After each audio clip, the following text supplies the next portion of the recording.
Conversa de bastidor, com Bernardo Melo Franco.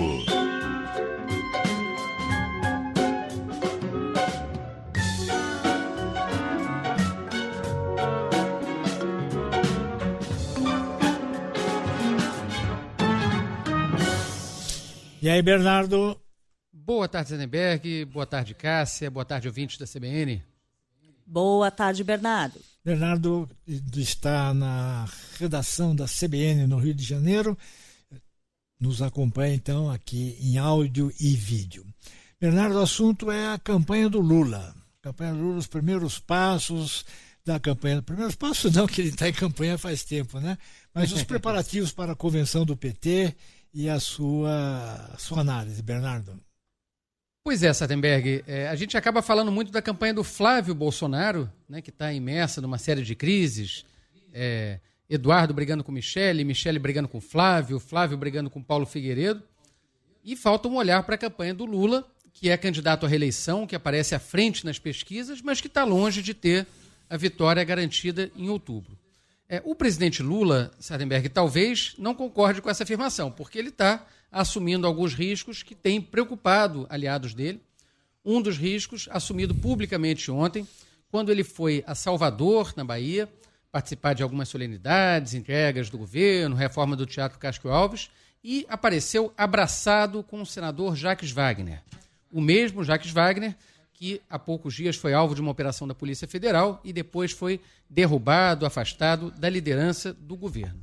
O Lula, durante esse encontro, deu um abraço público no Jacques Wagner, fez assim um carinho no rosto dele, foto que está estampada nos jornais de hoje, e disse que irmão a gente não escolhe, mas a gente escolhe companheiros. Ou seja, um gesto público de solidariedade, de apoio a um aliado que saiu da liderança do governo e que é candidato ao Senado, mas que continua enrolado nesse caso do Master. Obviamente, isso desperta preocupação entre aliados, Sartenberg, pelo efeito político que isso pode ter na própria campanha do Lula à reeleição. Ele, por um lado, sai em socorro do Wagner, que tem uma eleição mais complicada agora na Bahia, mas, por outro lado, também dá munição para os seus adversários para colarem o governo atual no escândalo do Master ou para, na hipótese mais benigna, o Flávio Bolsonaro dizer que, olha só, vocês estão me acusando de ser chapa do Daniel Worcaro, mas aí o aliado de vocês também teve relações estranhas, relações impróprias com um sócio do ex-banqueiro, né, o empresário Augusto Lima. O outro ponto que eu queria falar é sobre a convenção do PT. Convenção que estava prevista para acontecer em Brasília e que nesta semana foi mudada para a cidade de São Paulo. Vai ser no dia 2 de agosto, portanto, exatamente daqui a um mês, Sartenberg.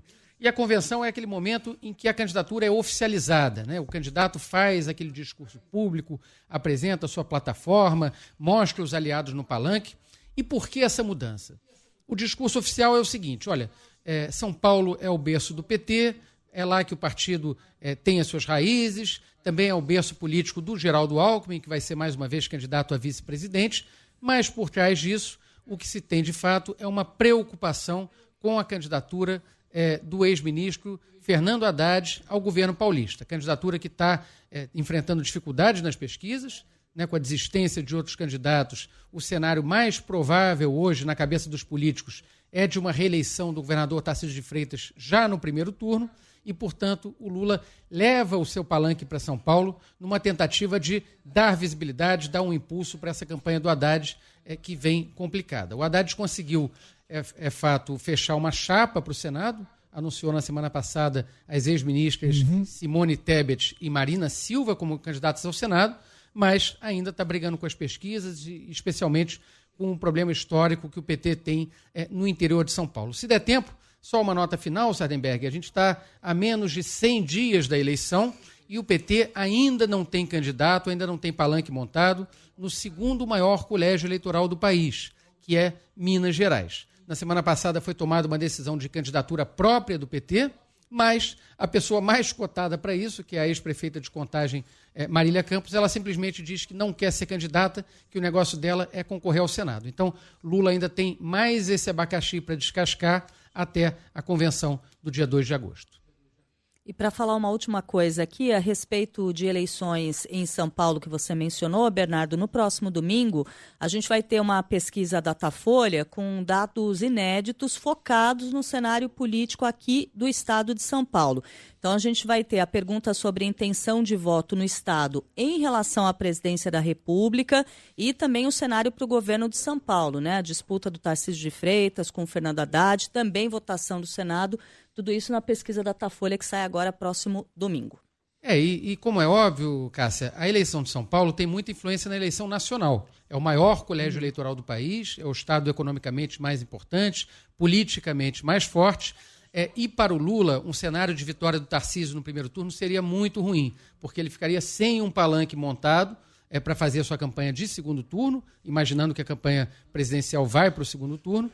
E, além disso, o Tarcísio, na hipótese de reeleito, ficaria livre para pedir voto para o Flávio Bolsonaro. Aí tem outra questão, se o Tarcísio vai querer pedir voto para o Flávio, essa já é outra novela, enfim, outros capítulos da história.